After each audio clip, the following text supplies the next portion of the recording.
Woohoo! Hello! Thank you for joining us. Welcome to the Mothership.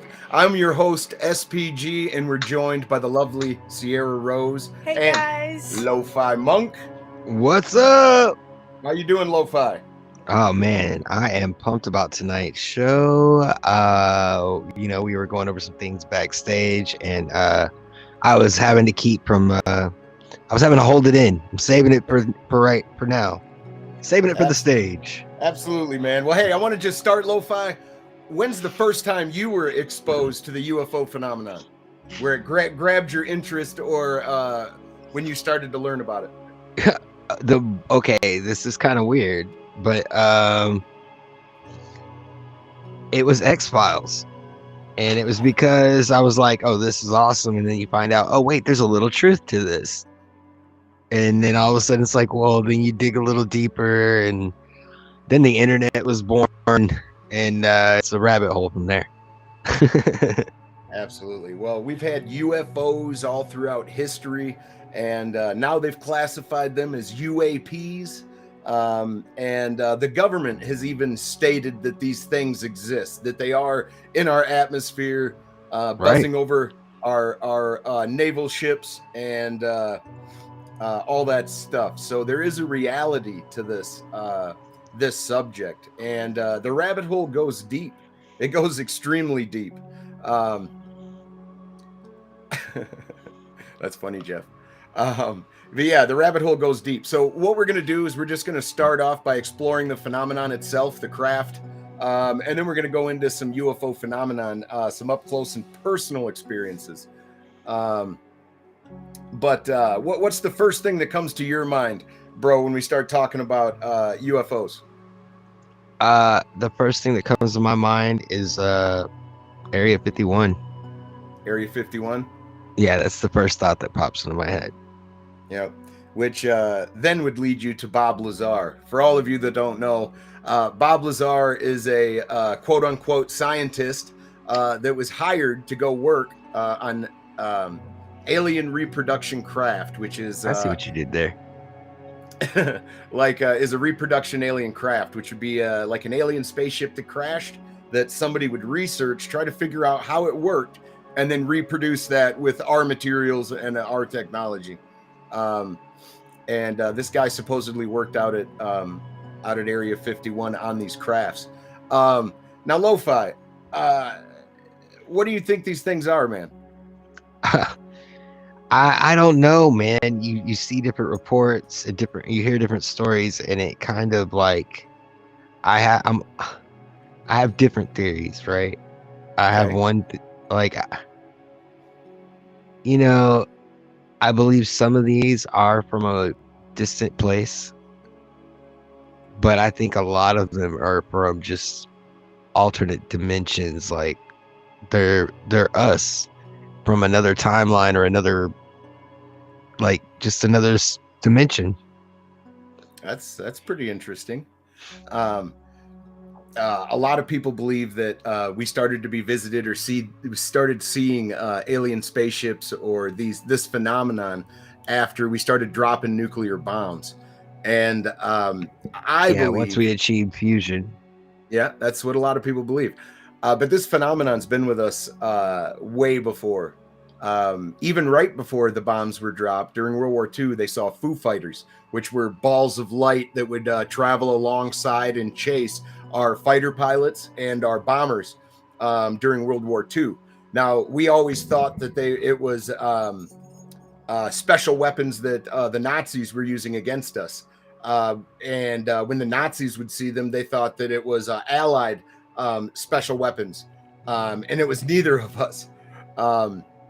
So not only do you have UFOs, you have UAPs, you also have USOs. Recently, there was the Nimitz encounter where they saw a tic-tac shaped craft that could go from 1,000 feet down to under the water in a second. And then back out. Yes. And then back out. Correct. if there was any human or any organic in there, for the physics that we understand and know, and the laws of nature that we abide by, you would be crushed. You'd be like you'd be splattered all over that thing because your body wouldn't be able to take the G Yeah, forces. you would be mush. Absolutely. So it's very interesting, man. I think this phenomenon's been with us for an extremely long time, ever since our recorded history completely. There's ancient texts, including even verses in the Bible that you could take as some kind of high technological thing. One of the well, Sierra, what do you think about all this? What do you think the thing is, the stuff is? Well, it's definitely hard to try and define like what it is, but I don't know, like, because I've never had any experiences for myself, so I can't say that I've seen Never saw anything funny in the sky or nothing? No, I can't say that I have, but I definitely believe that the universe is such a vast space that there's absolutely, if you believe that they come from space, like, it's such a vast place, like, there is no way we are the only planet with life on it. Well, that's got to be a physical impossibility. Yeah, well, if Marvel's taught me anything, there's outer space and there's inner space. And supposedly dimensions are supposed to be real. There could be a 14th dimension hanging out by my ear where everybody dances naked, but I can't see it and experience it. Doesn't mean it's not there, which is incredibly interesting to think about, in a sense. Right. I mean, shows like Rick and Morty, I think, have opened people's minds or eyes to even that possibility. Even though, I mean, it's a cartoon and there's a lot of silliness in there. There's like a grain of truth in it, you know? Mm-hmm. Well, one of the things that I think may be going on is if you take carbon-based life forms like us, they would have a finite, number of years to explore the cosmos, or just the dangers of taking a carbon-based life form finite and try to get it across the galaxy. It could be a dangerous proposition. I suspect that the first thing we would run into would be AI, their version of AI. If there was another carbon-based intelligent life form that created an intelligent thinking machine that could repair itself, could send back data, I believe that's what would traverse the universe first. Right. Oh yeah, we talked about this. We have talked about this. Where, like, what if it's just like that movie Avatar? What if it's just their avatar that's visiting here, right? Yeah, exactly. The Greys. When we're getting into alien beings, but the people that believe that they've seen the Greys, some of them don't believe that they're alive. They think they're android-esque or doll-esque. And they actually aren't like living, breathing, organic, like mate, eat, sleep, die type organisms. Yeah. Which is very interesting. Almost like a hive mind. Yes. But back to the phenomenon itself. We discussed a while back the simulation theory and what it would be like to run face to face into the code, the sausage being made as it's being made. What would we experience that as if we were living in a simulation? And maybe it would be like seeing a UFO. You'd have no way to describe what in the hell you just saw. It's not natural, and you have no context to put it in. Just a thought. Yeah. But before we get into your theories, LoFi, I just want your thought. You think these things are from other planets, inner space? What? I'm going to make you answer, darn it. I don't really have a good answer. You don't? You just don't know? I'm open to the possibility of whatever it is, because it gets said on every episode, the truth is going to be stranger than fiction. So they're interesting. They're fascinating. The things that they can do, the technology that they can have. It does make you wonder where it comes from. Mm-hmm. But I have no guess as to if it's another dimension or if it's from space, or I have no guess. Maybe it's both. Maybe there's so much that we don't know. Right. Do you both believe that these things have been here since recorded history. Oh yeah, Yeah. The phenomenon has, yeah. regardless of what it is. Yeah. I would believe you, Squid. This whole time, Squids! if you're an alien, you have to tell us. Yeah. Legitimately. Yeah, it's like being a cop. You have to tell us if we ask. But no, it's severely interesting to me that like we're about to get into some personal stories from people, and the dichotomy of Well, there's something interesting to be said about what Squids is saying right here too. what's that? That the you know about octopus, like they believe that they're from an off planet. Oh, right. Well, to be honest, there's scientists that have theories that what is it, panspermia, that comets and meteors brought life to this earth anyway. It was a dead rock, and multiple impacts, you know, it brought organisms here, which then spurred life. Right. So that is definitely a theory. But so we know how our military works. We know that if the Russians crashed one of their fighter jets in the desert, we would go scoop that thing up and we would rebuild it, and then we would try to replicate it ourselves. So to think that we could be doing that with even more foreign technology is very believable to me. Now, how far we could have gotten, that's debatable, I think. Yeah, that's true. I mean, you know, that's really like you were saying, Bob Lazar. That's what they were trying to do. According to him, was replicate or reverse engineer. Reverse engineer. So let me explain the Bob Lazar story just a little bit more. Let me give you a little more context. Bob Lazar was supposedly worked out at what's that place called? LoFi.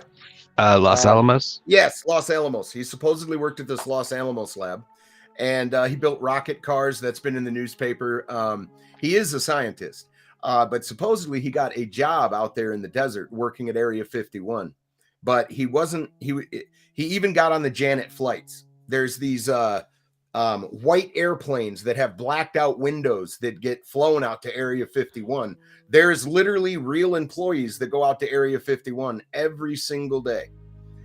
They get on because it is an active military base, correct. Yeah. So they have these buses that have blacked out windows that transport people across the desert there. They also have Janet flights that they're called, that leaves out of Las Vegas, and they land out there and they bring people to and from. Well, he supposedly got a job out there, but instead of going out to Area 51, they drove him to S4, which is I guess south of the actual base of Area 51. It's in the side of a mountain, and he saw some very interesting stuff there. Supposedly, he saw with his own eyeballs. He saw like 7 UFOs, and he got to study and go inside of a few of them. But he mentioned, I think he was told that one of them was from an archaeological dig. Yeah, one of them was recovered from an archaeological dig. One of them was shot down, and one of them had crashed. So you think instantly of like Roswell and some of the well-known. You think of some of the well-known crashes and retrievals and stuff, the ones that have been reported. Roswell's the most famous. But anyway, so this guy was working out there, and little did this guy know that the government was tapping his phones and keeping an eye on him. Well, he's working in very sensitive stuff. Well, his wife was cheating on him. So one day Bob Lazar goes into work, and they go, yeah, we won't be needing you for a little while. So they started to act flaky with him a little bit, and he started to get concerned. It's a very locked down base. You can't just wander out to Area 51. There's actually signs out there that they can shoot you. They have what are they called? The camo dudes. They have a quasi military force out there. That's it's like a police force or a military force, but they're contractors. And they don't let you get close. No, they at don't. all. And a matter of fact, there's so much secrets to hide out there at Area 51, either being our stuff or whatever. They have sensors all over the ground to where if you're walking out in the desert, like they know if a bunch of rabbits are in heat out there running around. Like, wow. they do. They have sensors in the ground and everything. So they know when you're approaching by foot or whatever. So anyway, Oh. Bob Lazar started to get spooked. They can't detect you if you Naruto run, though. You'll have to tell me about that, bro. But so Bob Lazar got a little spooked, and he started to tell some friends about what he was doing, and they didn't believe him. So he's like, "Hey, I'm gonna take you out there. I know what time they do these flights, and I'm gonna take you out there and show you." Sure enough, Bob Lazar took them out to the desert, and when he said some crazy shit would be saw in the sky, they saw some crazy shit in the sky. They even recorded it. Skip ahead a little bit. Bob Lazar comes out and he tells his story on national TV. At first, they had his face grayed out and stuff like that, but he was afraid they were going to whack him. And he told this fantastic story. And I don't know, LoFi, what do you think of Bob's story? I know for most people it's kind of like hard to swallow, right? But for me, it's one of those things where like his story hasn't changed, man. Like, and he's a genius. I mean, to be honest, he's a genius. And I mean, he's got a lot to risk, and I think he's lost a lot. So that was my point. That's what I was gonna bring up, is why does a man with this kind of career, like, think of how hard he had to work to achieve that, and to just throw it away for some publicity stunt. Well, he did kind of throw it away after all, because they went back to Los Alamos and tried to look him up, and they removed him, even though like. But why speak out and say anything when you have such, like, you've worked so hard for something that's super touchy? Like, why put yourself out there if it's not true? Right. No, that's true too. Like, because if you're worried about getting whacked, you're not going to make up some story to be like, oh yeah, look at what and he took people with him.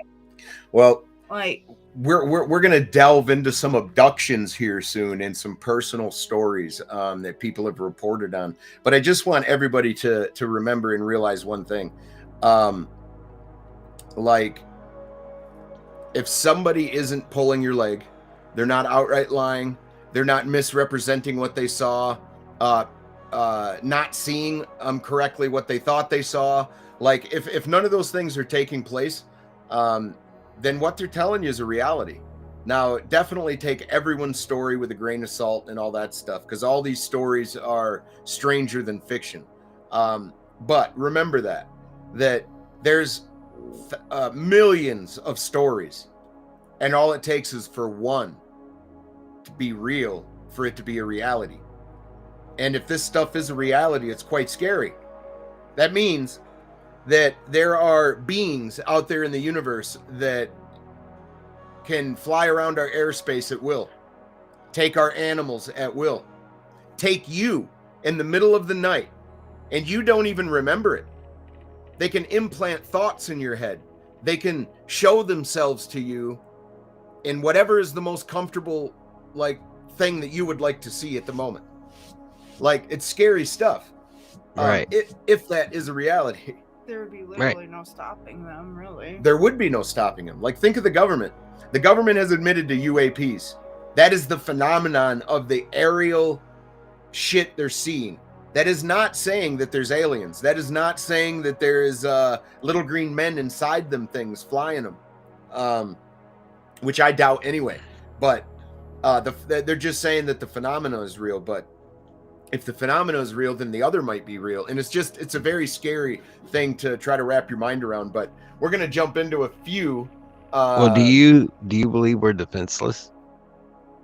That we're defenseless? Well, bro, if something can capture your mind or have a conversation with you and then steal that back from you to where you never knew you had that conversation, you're powerless, bro. Well, no, I meant militarily. Like if Same thing. You're yeah. powerless. The guy who's going to hit the button. If they make that button not be there in his mind. Well, and not only that, if you break down what the actual crafts are made of, you can't tell me that's made of normal metal. You know what I mean? Yeah, It's gonna swing be... away, Rudigs. Swing away. Go ahead. Yeah. Yeah, I forgot where I was going with that. But just, oh yeah, like, they're supposed to be so much more advanced than us. They're not just gonna have regular metal crafts, you know what I mean? So their guns and their weapons might not do diddly, you Right. know? Yep. I mean, we don't know. It's all theoretical at this point. Right. Well, like If that's Rudigs what was we're saying, he used. thinks that, water should kill him because science said it. But yeah, like everything is up in the air, especially. But especially if they're of the Mars persuasion, then you just got to yodel at them. yodel. Yeah. But, it's like, I don't know, man. It's just a scary thing. How could the government come out and say, oh, yeah, hey, man, by the way, it's all real. I hope they don't come get you tonight. Nothing we can do about it. Dude, that would be such a scary thing. How much of a panic do you think it would really cause our country if they did a press conference one day and was just like, you know what, this whole time aliens have been real. It's very real. We can't control them. We can't this and that. Well, do you think there would be a massive panic is what I'm curious. No, because I think I think at least half of us are already on the fence that they're real and they exist and it's not some hoax. The way our government looks at things is you can't let a good disaster go to waste. They would certainly make sure. They would put it to their good to their use. They would make them the bad guys, like it was an invasion or something, and yeah, they would try to rally us. I think they would. There's a lot of theories on that as well. But all right, so some alien abductions. Let's see, where do I want to start here? With Hello, Grandpa Rust. Yeah. I need to figure out which story. Shout out to everybody in chat. I think I'm gonna relay the Allagash abductions to you. Okay. This was back in the late 70s, I believe, late or mid 70s. 4 or 5 guys go out on a camping trip. They went out on a camping fishing trip. So they were gonna go out and they were gonna spend a weekend on the river, out in this swampland, and obviously out in Allagash. But they were going to go out there fishing. Well, they got their camp set and they built this giant bonfire, and they built it so they could see it from their canoe, from the shore, so they could go out and fish all night long and then still be able to find their way back to their camp. Anyway, so they built this big bonfire and they row out in their canoe and they start fishing. They're laughing and joking and stuff, and a few minutes go by and somebody goes, "What in the F is that?" And they all turn and look up from the canoe, and they see what looks like the end of a flashlight, just a white dot that's going across the horizon. And all of them in the boat are amazed. They're mesmerized by this thing because it looks fluid, it looks liquid. It's rotating. It's self-illuminating. The guy in the front of the boat, he goes, "Guys, check this out." And he raises up his flashlight and he flashes it. He does three beams, bing, bing, bing. And then he turns it off. And the craft sends a light down to them. And when it does, it lights up that 14 or 16 foot rowboat or 14 foot rowboat canoe that they had, and it lit it up like a Roman candle because it was aluminum. So they have this bright light on them and they start to panic. What is that? It's getting closer. Gotta get. So they all start paddling, and as they're paddling, they lose consciousness. All they can remember is all they can remember is waking up on the beach the next morning. Embers, everything had burnt down to coals, and the fire was raging when they passed out. That's because they were heading back to it as they were trying to get away from whatever was in the sky. Now, what's interesting about this abduction is that it involved two twins and two brothers. And anyway, they started to have PTSD and have vivid nightmares and night terrors and stuff. So after a while, they went and got regressed, and all of this abduction thing come out. They remember all being on a ship, sitting on benches. They were all separated. They remember being led around. Experiments were done on them. Horrifying stuff was. Jeff would have loved this part. They got probed. Semen samples were taken. And they were one of the brothers remembers that they were trying to fit one of them back in the canoe, and one of them was in the water, one alien was in the water, one was like standing in the canoe, and they're all frail and spindly, and anyway, they couldn't get the guy in the canoe, and the next thing they remember, they all woke up on the beach. So like they're just like, put them on the beach. yeah, like they couldn't. Too much work. Yeah, exactly. Supposedly that's true. What do you think of that, LoFi? You know,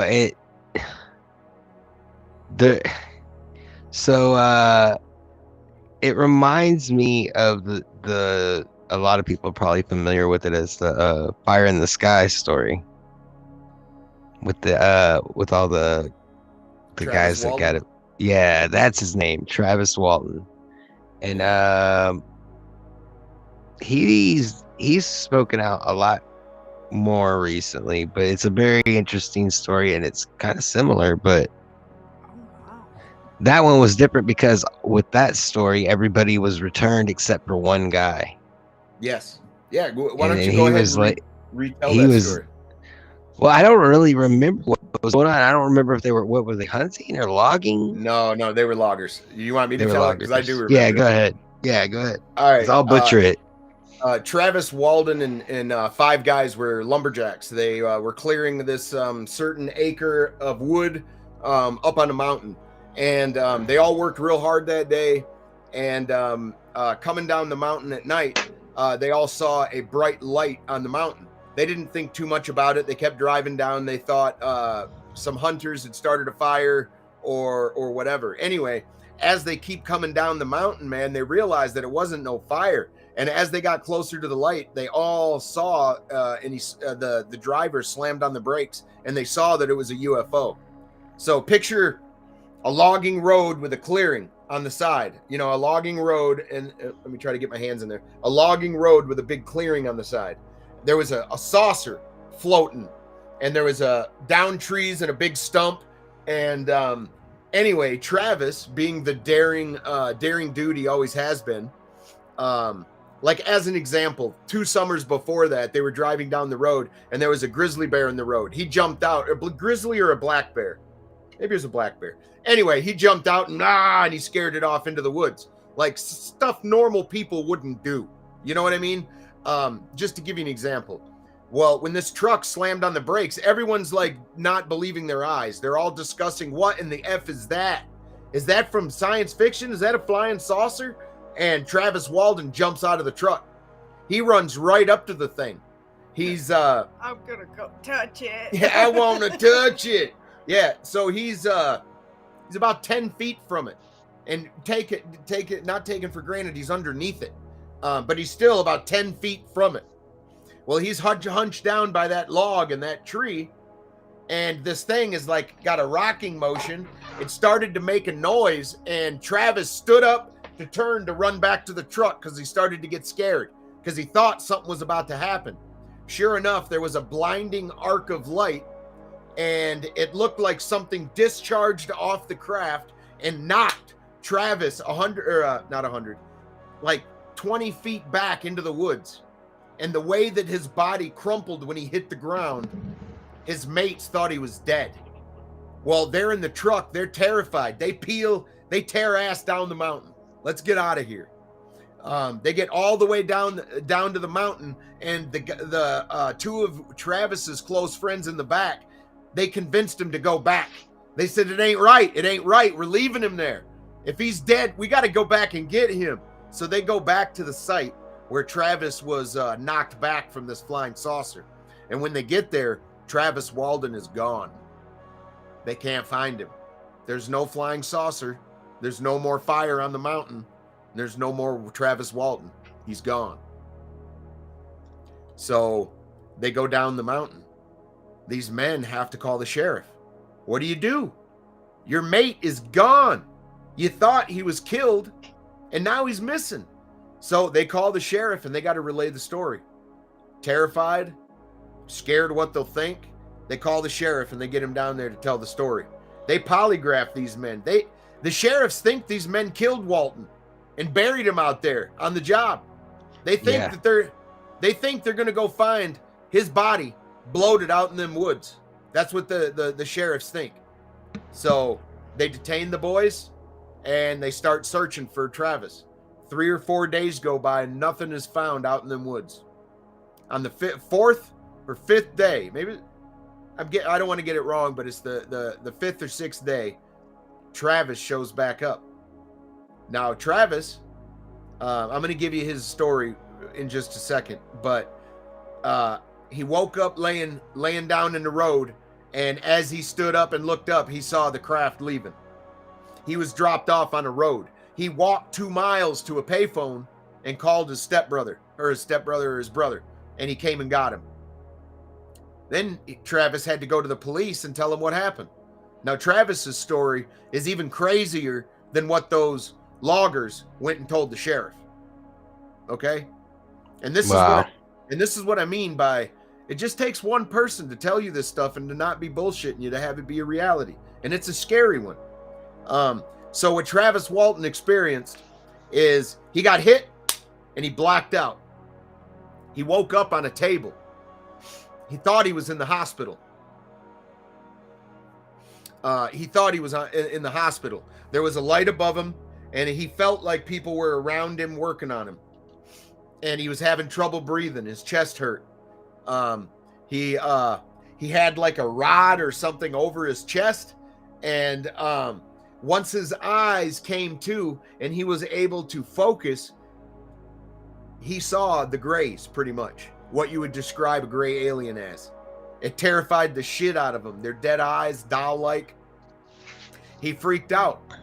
He got off the table and he picked the rod up that was over his chest and was waving it at him.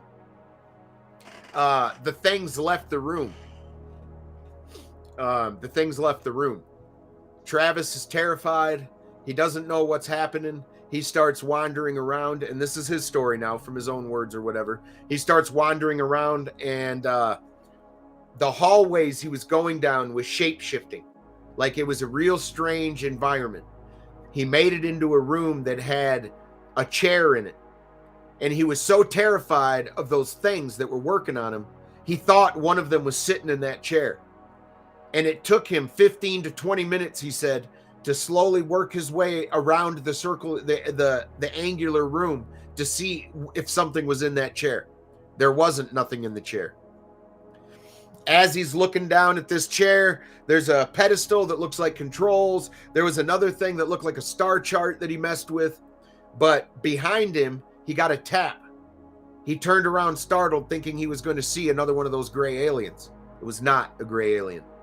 It looked like a human. It looked like a Nordic is what they called him. It had blue eyes, blonde hair. And anyway, he helped Travis. He got him back on the table, and they secured him. They finished whatever they were doing, and then he helped him up from the table, and he walked him out of that craft into a hangar, into another type of room, and he kept trying to talk to him, and this guy wouldn't talk back to him. This Nordic type, which was like a Scandinavian person, blue eyes, blonde hair, wouldn't speak. And he did have a space helmet on. He thought they were human, but looking back, obviously probably not. But anyway, Travis Walton was really gone and was really missing for those amount of days. The sheriffs really investigated it as a murder because they thought they killed him. That's the story of Travis Walton. Yeah, man, it's one of those stories. Like every time I hear it, I'm like, it's so creepy. And you know, I think what makes it even more like, oh my God, is like when multiple people experience something and Yes. their stories all match up, like, and not in like they got together and talked about like this is, Yeah. you know, like it seems legit. Yep. And then for those who are just listening to us and not watching, there was a comment here from Madison that says, my friend's parents were on a road trip, I forget where, and they lost 6 hours while driving. They have no memory or recollection of the 6 hours. And then she says, I can't remember the rest of the story because it's been a few years since I've heard it, but it was kind of crazy. That is what I mean by how scary that could be. You lost 6 hours? You don't know where that went? Obviously, you were physically doing something. Like, that's terrifying, man, that they could take thoughts, implant thoughts. Yeah. If that's a true possibility, man, there is no fighting back. There's not. You know, there's been a hell of a lot of people that have claimed abductions.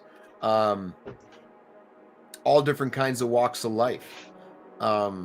Matter of fact, the next thing I'm going to talk about isn't an abduction at all. Nobody had a encounter with an actual alien, at least from the reports from this military guy. There's a place in the UK, and there was a military base. It was the Rendlesham military base. In the Rendlesham Forest, there was a UFO encounter. I would Peniston. I'm gonna get their names wrong. Darn it. Pendleton, I think. Yeah. Anyway, two military guys were at the East Gate, and they were instructed that a plane went down in the Rendlesham Forest, and they needed to go investigate it. So they went out into the Rendlesham Forest, thinking that they were going to go find a downed aircraft. They go out there, and this is military men on a military base during the Cold War. Okay, they don't mess around.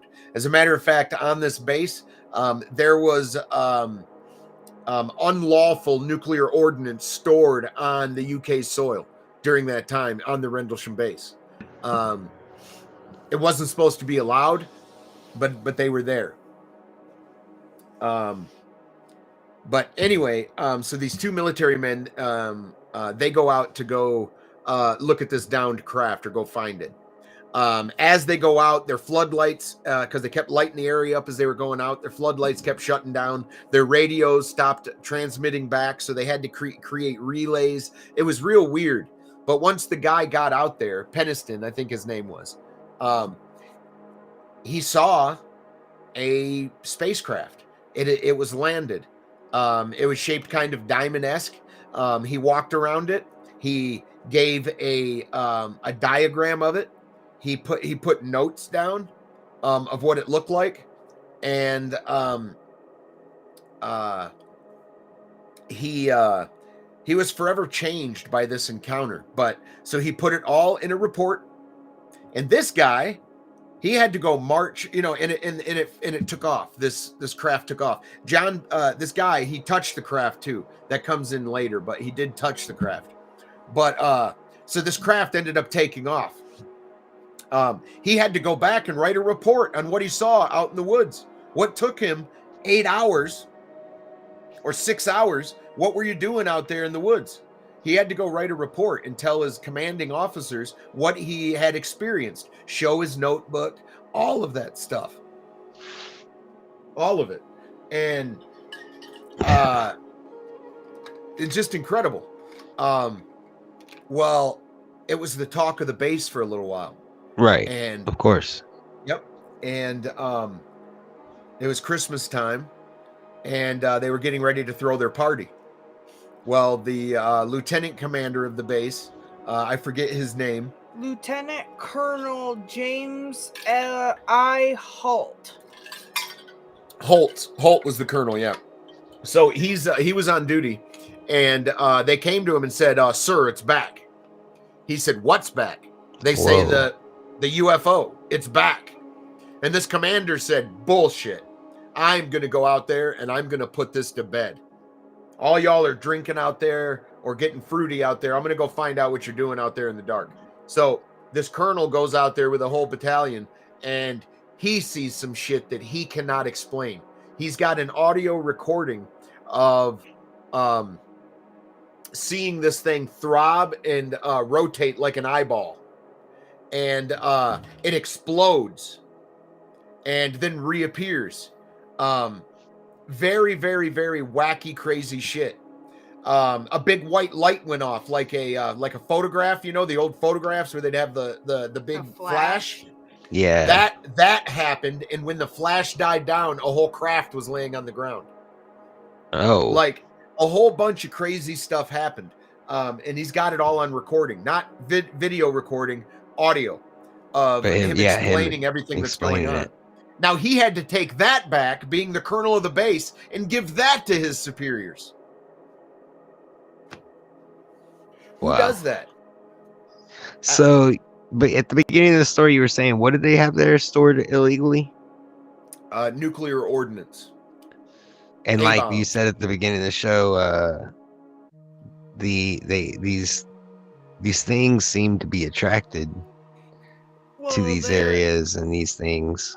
Yes. There have been instances a couple of times where wasn't there the Maelstrom base? Is that what you're talking about? The nuclear base? Yeah, where like things went all wonky there too. So there's been some weird stuff that has happened here in North Dakota at our Air Force base.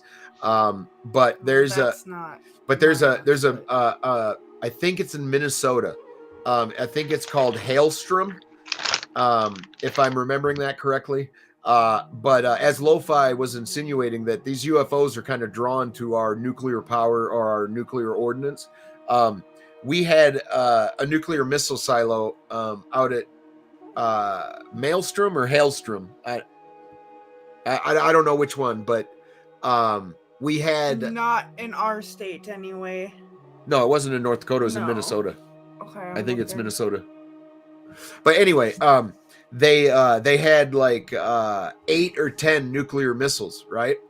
And the way they're designed is if one goes offline, the one next to it's fine. Okay? Like for real. Right, like a fail-safe. Yes, a fail-safe. So they had 8 to 10 of these go down one after the other. Bink, bink, bink, bink, bink, bink, bink, bink, bink. Whoa. But only after the front guard called up the commanding base officer and was screaming, "There's a UFO out here. I don't know what's going on. What do we do? Do we shoot at it? Should we shoot at it?" Dude's like, calm down, calm down. He talked him down and he hung up the phone. The dude called back. Another one showed up or something, and then all the missiles went offline and then they disappeared. They had to call that into Washington. They had to come out and figure out why this whole series of nuclear missiles went down when they weren't even connected. It was like the UFO that was floating overhead was like, I'm just going to show you what we can do. They're useless. How about that? It's very interesting, man. It's very interesting. They have a lot. How many times has aliens, and I say that with quotation marks because, you know, just for whatever. How many times have they saved us from destroying our planet and each other? Well, that is an interesting thought, because if this is an experiment, and I'll be frank with you, one of my theories is that maybe aliens aren't carbon based. Okay. So maybe they can live thousands of years. Maybe they can live hundreds of thousands of years. Just because our lifespans are what they are doesn't mean that theirs are. So it is extremely possible that if we are a experiment by ET, then the person that started said experiment could still be watching and monitoring the same experiment. It's very possible. So, if that's the case, I would say that we live in a biological, sociological zoo. The zookeepers just buzz in and out when they feel like it. We're not going to tell an antelope why we shot it in the ass and made it fall asleep and probed it. Why would they tell us? Maybe we live in a biological, sociological zoo. It's just a thought. It's a theory. A scary one, maybe. Yeah. But it is a theory. It's a theory that I have. Well, I've talked enough. Lo-Fi, hit us up with something, man. What do you think? Man, it's a scary thought to think that there's nothing we could do to stop them, even if we wanted to. I know we've talked about in the past where we've talked about sleep paralysis and the shadow people and things like that. And a lot of people think that those might be abduction stories, you know, like you might not even realize it. Yep. Your subconscious is trying to put it together, but you have nothing to go on. Like, right. It's just your brain drawing lines, filling in gaps. And I don't know. That I think is the scariest thought to me, is like there's nobody, like, well, you know, if there's a ghost, you call Ghostbusters, but yeah. Well, let me explain to you my net. Let me explain to you my situation. I would love to see a UFO. I would love to see it close up. I don't want to see that motherfucker land. And the door slowly slide up. Yeah, I'm scared to know what's inside. Hell no. Now that's an interesting thought, because you'd be like, oh, it'd be, you know. I can't remember if it was you telling me about it or if it was somebody else, but okay. For those of you who don't know, North Dakota is a very open space with nothing, okay? Just rolling hills and fields, and so like there's a lot of nature here, okay? And somebody was speaking with an off-duty officer who was at a bar, and they had asked them about, like, oh, do you see anything weird? And the sheriff told this person that we don't talk about it. Yeah. Was that you that told me that? Yeah. We don't talk about those things. The McCluskey cop. He was at the bar drinking, and he's retired though. And we were sitting around, and I just, off the top of my head, I was like, hey, I said, do you have any weird cattle mutilation stories? And he got real somber for a minute. He looked at me and he goes, we don't talk about that stuff. I was like, wow. Okay. Yeah. Because that's something North Dakota has a lot of, is cattle. Yeah, so. Well, because, like, just to put into perspective for someone who's never been here, you can get dropped in the middle of a field and be miles and miles and miles and miles and miles away from anything. So, all right. So this is a great segue. Think about all the missing people in the world. Now, Now, take away all the people who fell to their death by a tragic accident, whatever. Animal predation. Yep, animal attacks. Take all that away. You still got a hell of a lot of disappearances that make no damn sense. It's very possible that some people are getting snatched up. There's another case we're going to discuss here in just a few moments that makes me think that that's very possible. Go ahead, Lo-Fi. So, yeah, what was the name of that? It was 411. Yes, okay. Missing 411. So I'm going to give you guys the chat here. And thank you so much for tuning in to the Mothership. We appreciate it. I got some free stuff for you to go watch if you're interested. You can watch it free on Amazon Prime. It's called Missing 411, The Hunted. And then if you type in Missing 411 on YouTube, there's a full documentary about missing children. And it's Dave Politis, the same guy, did both. And then there's one that you can purchase if you would like to rent it on Amazon Prime. It's called Missing 411, The UFO Connection. And David Politis has been researching disappearances for a very long time. He does it very much like a cop or an FBI agent would.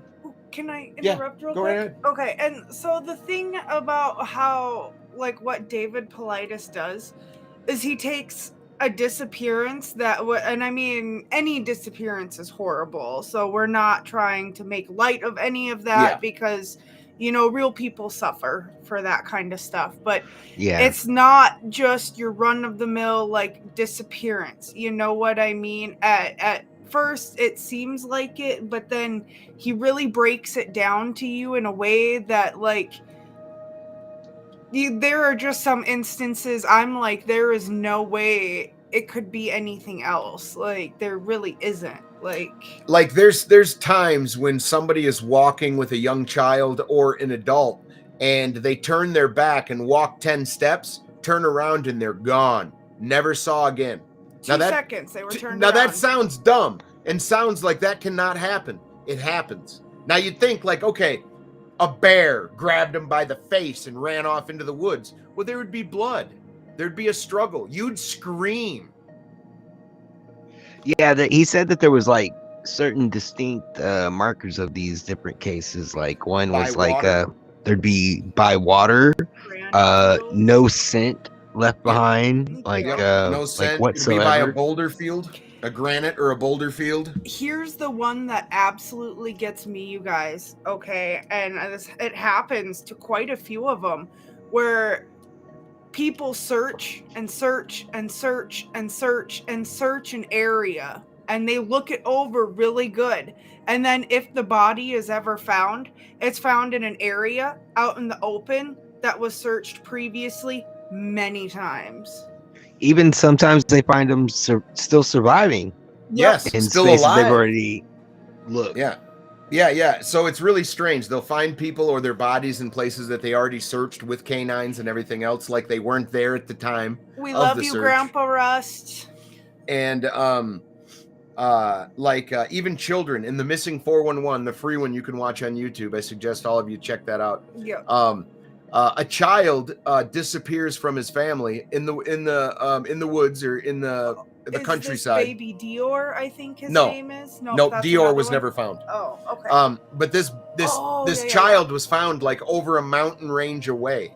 Miles away. Yeah. Like, it would have been impossible for this little child to travel such treacherous terrain on those tiny little legs. Yep. Up the side of a mountain and down another, like it's just really strange. But anyway, that's one of the things that could be happening is that they're getting taken. And LoFi, what would be some of the reasons you think that they might be taking us? Definitely experimentation. But like who knows? Like maybe they're looking for this perfect exact sample of something. Maybe we're like a cure to them. Someone somewhere on this planet is a cure to some alien problem. Well, you know, speaking of which, like another thing, and it's kind of off topic, but the zombie deer. Zombie deer? That zombie deer. Yeah, that is like an interesting thought. Like if they're coming down and infecting our animals. Oh, the chronic wasting? Yeah, the chronic wasting disease. I think that's what he's talking about. Yeah, I think so. But yeah, bro, it's really strange. Have you seen those the UFOs that seem to be leaking shit into our atmosphere? No. Yeah. There's a UFO video. I don't have it on hand. Sorry, guys. Which we do have one to show you, and we have a UFO clip to show you, and it was shared by Ashley, who's in the chat. Thank you, Ashley, for sharing that with us. And I've got one more UFO abduction story to get to, and then I'm going to close it off with him in his own words. This guy is amazing. I believe this guy's story. I don't think he would have made it up to try to get some kind of attention. It'd be the wrong attention. Go ahead. And if you watch the Missing 411 movie and you actually watch this guy talking about it, it's like hitting home for him. Like, it's like stirring up all these emotions, and you can see everything in his face and his eyes. And out of all of them that I've heard, I looked at William and I was like, there's no way I wouldn't believe this guy. Like, Yeah. I seriously. It would be like your grandfather sat you down to Yeah. explain something serious to you, and like, what, you're gonna like laugh at him, especially if he's taking it serious? No, man. Right. Like, you got to give these people some credit. So okay. What was I gonna do? I was gonna do one of the LoFi. Do you have that video? Let's take a look at that video real quick for everybody to see that Ashley shared. And this was taken in Utah. Yeah, in Utah. I can't remember for sure where in Utah. But this clip is from a news station. Like, this clip was ran on the local news in Utah. And they were trying to see if anybody knew what it was, because nobody can figure it out. So when the video does pop up, it is a little bit grainy, but I mean, you can see what they're hinting at. Layton, Utah. Wow.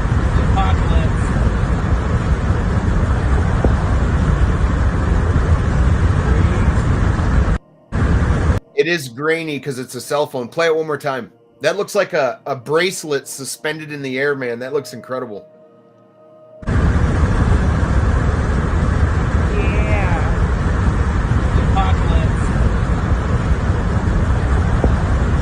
Yeah, that's weird. You know, and my friend has also had, since moving to Utah, she's had a couple experiences, or she's seen things where she's like, wait a second. Like, but if you think about Utah, you're surrounded by all that rock. That's true. And the mountains. That is true. You know. And then you think of like the Skinwalker Ranch, where she's like an hour away from Skinwalker Ranch, and all the she's mesas. Not too far from that. Yeah. But so it's terrifying to think that these aliens could do all that. But think about this: they could actually be in our skies, be occupying them, big, massive ships, man, and we couldn't even see them. Wouldn't even see them. Oh yeah, yeah. I mean, honestly, how often do you really look up in the air? You know, on top of all that. I'm a weirdo, so I look a lot. But. There have been times we've been driving at night and, like, you know, driving in the middle of nowhere. It's just you, the road, and the sky. And sometimes, like, he'll be like, oh, did you see that? Like, what was that? And I'm like, I don't know. I'm like, if a UFO touches down, there's no way we're stopping. Like, we're gonna, you know, beat feet and get out of there. Like, yeah, I'm not sticking around. Oh, nope. Man, I think I told you about the time there's this spot, like, I like to stand on my porch and I'll look off and I look at the stars, and I saw this star, this tiny little light that seemed to be kind of moving around, and I just kind of like told my wife to come out and look at it, and I was pointing at it, and all of a sudden it started like going way up into the sky and moving closer to us and closer to us, and then this tiny little light just came down like a beam, and it was just a little drone. It was a drone? Yeah, it really freaked me out at first, though. I was like, dude, it's coming towards us. Isn't it insane how something we have no idea what it is, it's emitting light or sound? It's terrifying. Like, it's just like... Well, somebody must have been playing around and seen me point at it, and it was pitch black dark, so that's what's even crazier about it. They gave you something to look at, bro. Yeah, they did. I went inside, dude. I'll be like, and that's enough of outside. Yeah. Well, I would strongly suggest you guys check out David Politis. Doesn't need my shout out, but the Can-Am Missing Project is his YouTube page. Missing 411 is the title of 3 of his documentaries with alternating. So Missing 411, Missing 411, The Hunted, Missing 411, the UFO Connection. I would suggest you guys check those out. Just the missing people without the UFO phenomenon involved is interesting enough on its own. Because it's very interesting how these people just vanish. Oh, I'm huge on unsolved mysteries. I love that stuff. But the last story that I'm going to share with you guys today is a very interesting one. So it's one of the most fascinating cases and well-documented cases of alien abduction in history. The case of Carl Higdon. Carl Higdon was a 41-year-old oil industry worker who went hunting in the Medicine Bow National Forest in Wyoming in October of 1974. So Carl, he went hunting in 1974. He went into this national forest. He walked about a mile in. It was sloping terrain going down. He walked about a mile in, and he saw 3 or 4 elk. And he raised his rifle, and he noticed that they weren't moving. Well, he took his shot anyway. He shot. His bullet came out of his gun, hit an invisible force, and fell to the ground. Carl, not believing what was going on, he looked at his rifle. He looked back at the deer who were still not moving. And then he looked to his left, and he saw what looked like a pane of glass. It's totally see-through it. It looked like a pane. A square. Like it was a cube object. Yes. Kind of. Yes, but it looked like a pane of glass. You could see through it and see the forest behind it.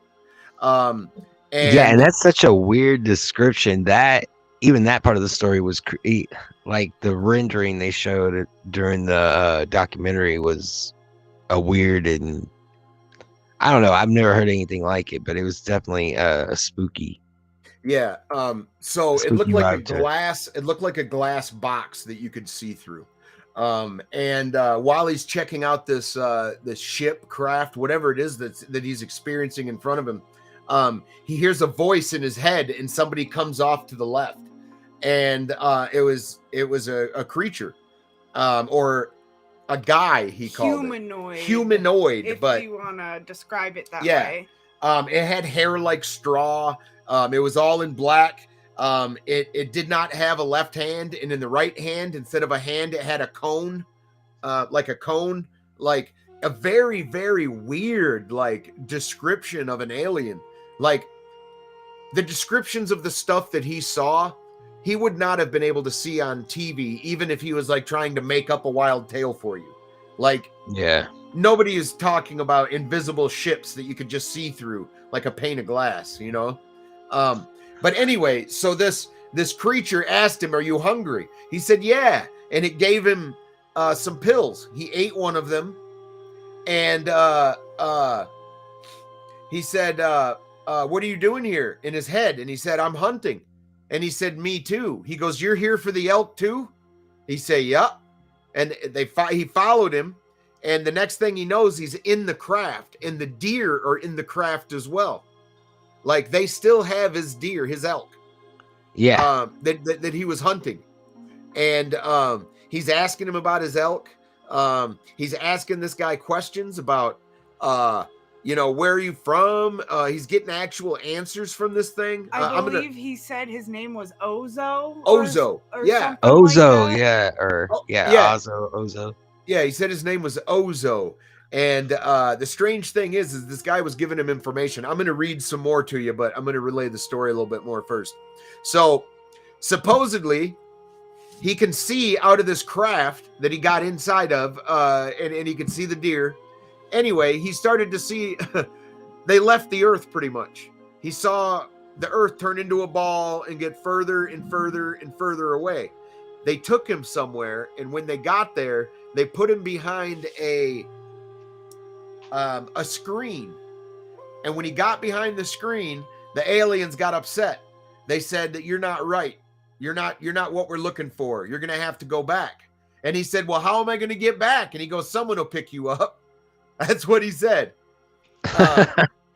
And one of the interesting things is when Carl was taken back, he didn't remember being dropped off, but they literally dropped him, meaning that they dropped him from a height. He hit a hill and he rolled down.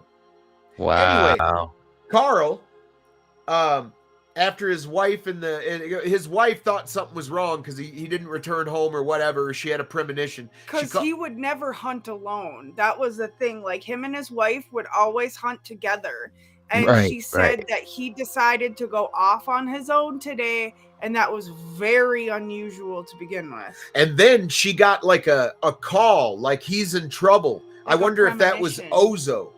I just wonder if that's what he meant by he's going to call somebody to come and get him. You know what I mean? To pick him up. Wow. I'm just saying. So they get there, and I didn't even put that together. They get there, and dude's distraught. He's sitting with his rifle. The cop walks up to him and literally pulls his gun because he looks crazy. Anyway, they get him in the car. He starts telling this crazy ass story, and they take him to the hospital to get looked at. They do x-rays, they look him up and down and everything else.